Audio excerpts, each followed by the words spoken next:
आता जिल्हा परिषद पंचायत समितीचा प्रचार आज संपतोय आणि आवाज बंद करा.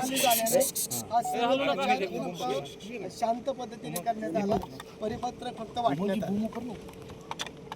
28 तारखेला ही घटना जेव्हा घडली तेव्हा अजितदादा कार्यकर्त्यांच्या इलेक्शनसाठी घाईघाईली विमानाली निघाले आणि दुर्दैवी ही घटना घडली. म्हणजे हे कार्यकर्त्यांचं इलेक्शन आहे.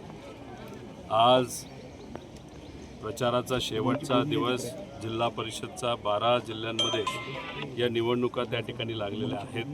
त्यामुळे मला असं वाटतं की अजितदादा जो विचार पुढे घेऊन जात होते त्या विचाराला पाठिंबा हा नागरिकांनी द्यावा अशी विनंती त्यांना त्या ठिकाणी करतो.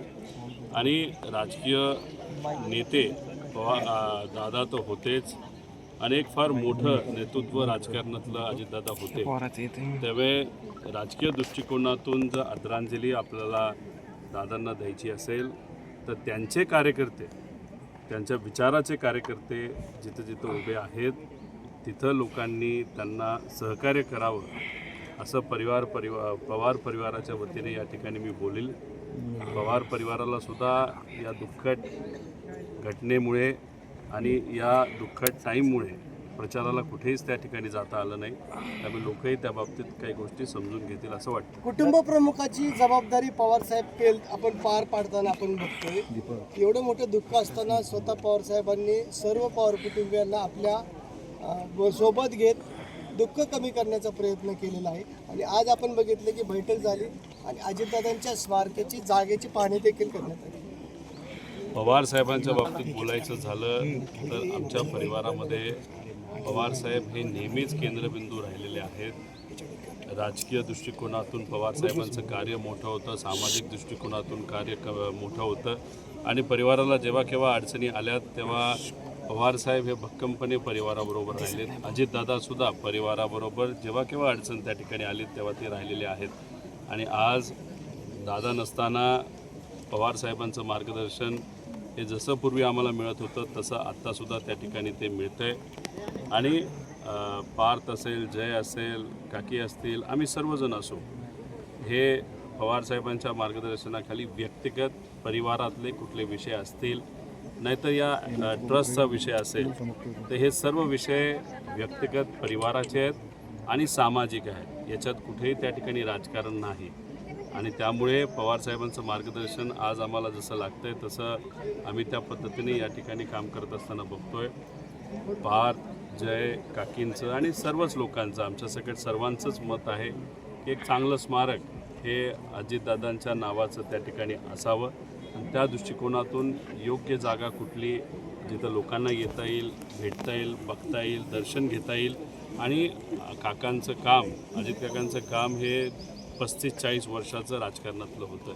त्यामुळे म्युझियमसुद्धा चांगल्या पद्धतीचं व्हावं असं लोकांची इच्छा आहे, परिवाराची इच्छा आहे. मग ते बारामती शहरामध्ये असावं का दुसरीकडे कुठं असावं या बाबतीतल्या सगळ्या चर्चा त्या ठिकाणी झालेल्या आहेत. पुढच्या काही दिवसात योग्य असा निर्णय परिवाराकडनं आणि या ज्या संस्था आहेत ज्या सामाजिक क्षेत्रामध्ये काम करतात या संस्थेचे जे सर्व प्रमुख आणि ट्रस्ट आहेत त्यांच्याकडनं पुढच्या काही दिवसांमध्ये घोषणा होईल असं वाटतं. दादा विलीनीकरण करण्याच्या संदर्भात पवार साहेबांनी स्पष्ट सांगितलं की अजितदादांनी जयंत पाटील यांच्यामध्ये वारंवार बैठका झाल्या. सगळ्या दोघांनी नेत्यांना माहीत होतं. परंतु आपण बघितलंय की अजितदादा गटाचे काही लोकांनी युटर्न घेतला आणि त्यांनी ही युती नको आणि अशी चर्चाच झाली नाही असं त्या ठिकाणी स्पष्टीकरण दिलेलं आहे.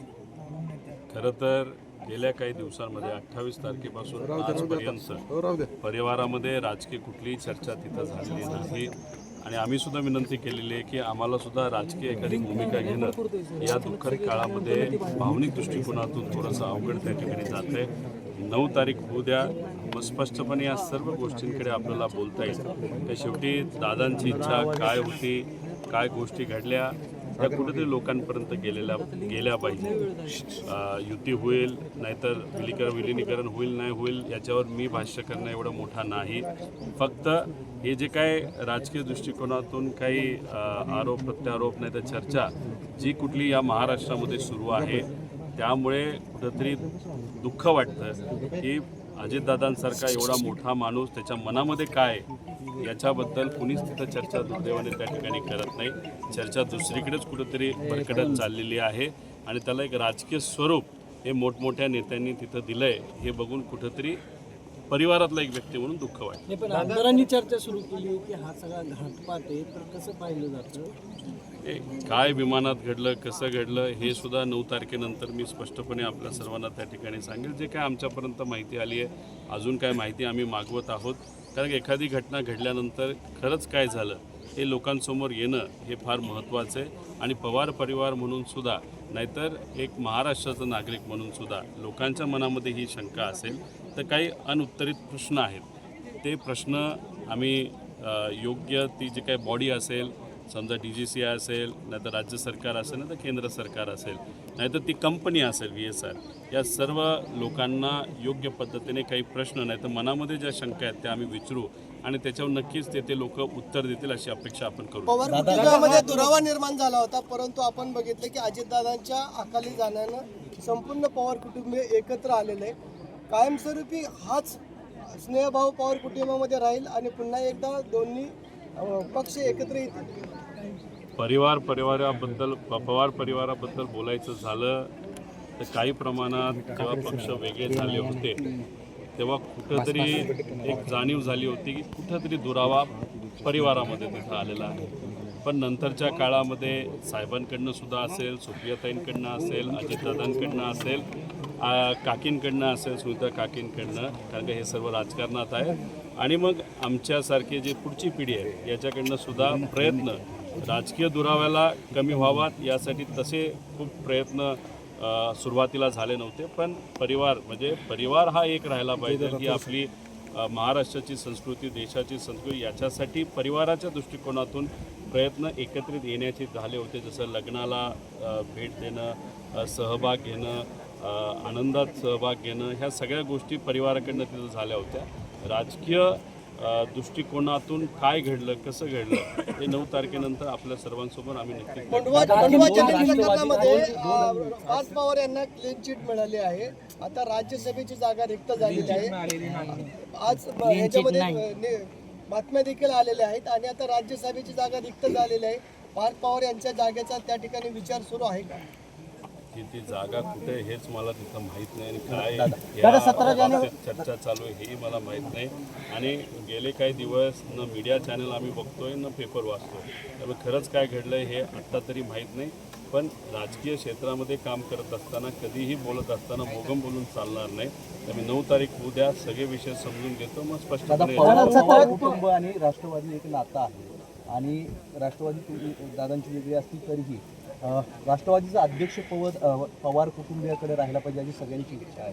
तुम्हाला काय वाटतंय की राष्ट्रीय अध्यक्ष सुनेत्र पवारच अशी मागणी देखील 30 आमदारांनी केली आहे. तुम्ही समजून घ्या की उपमुख्यमंत्री पद सुद्धा आणि त्या राष्ट्रवादीचे मुख्य पदचे देशाचे प्रमुख हे पवार परिवाराकडेच आणि सुमित्रा काकींकडेच राहावं अशी आमची सुद्धा त्या ठिकाणी इच्छा आहे.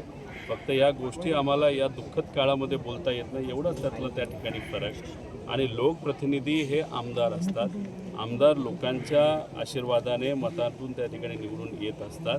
त्यांनी ती इच्छा त्यांच्या पक्षामध्ये व्यक्त केली असेल तर 30 हा आकडा मेजॉरिटीचा आकडा आहे. त्याच्याचबरोबर त्यांचे जे सर्व पदाधिकारी आहेत जे मला कळालेलं आहे ज्याच्यात विविध सेलचे अध्यक्ष असतील त्यांनीसुद्धा सुनित्रा काकींचंच नाव पुढं केलं असेल. त्यामुळे कुणी किती काय प्रयत्न केले तरी आमदारांचं म्हणणं परिवाराचं म्हणणं पदाधिकाऱ्यांचं म्हणणं आणि लोकांचं महाराष्ट्रात तमाम लोकांचं म्हणणं हे कुणीही डावलणार नाही. त्यामुळे आम्हाला सुद्धा वाटतंय कि काकेश तिथं त्या पक्षातले प्रमुख राहतील. हाल ही में घटना हुई है रोहित शेट्टी के घर पे 4 राउंड फायरिंग हुई थी लेकिन अब तक जो है आरोपी तुम्ही त्यानंतर तुमचं काय बोलणं झालं त्यांच्याशी किंवा एक कुटुंबीय म्हणून तुम्ही काय बोलले ट्विट केलं? आज मी जे काही ट्विट केलं त्याच्याबद्दल थोड्या वेळापूर्वी मी बोललोच, त्याचं मी वक्तव्यसुद्धा केलं. अजितदादा कार्यकर्त्यांच्या प्रचारासाठी विमानाने येत असताना दुर्दैवी ही घटना घडली. अजितदादांसाठी कार्यकर्ते फार महत्त्वाचे होते. तुम्ही बघितलं असेल पिंपरी चिंचवडमध्ये सुद्धा त्यांनी फार मनापासून कार्यकर्त्यांसाठी प्रचार केला होता. आज जिल्हा परिषदचा प्रचाराचा शेवटचा दिवस आहे, त्यामुळे दादा ज्यांच्यासाठी झटत होते, ज्या विचारासाठी झटत होते, त्या विचाराला पाठिंबा मतदार बंधू आणि भगिनींनी द्यावा अशी इच्छा या ठिकाणी मी व्यक्त करतो. आणि त्याची श्रद्धांजली म्हणजे अजितदादा एक फार मोठे राजकीय नेते असल्यामुळे राजकीय दृष्टिकोनातून बोलायचं झालं आणि राजकीय दृष्टिकोनातून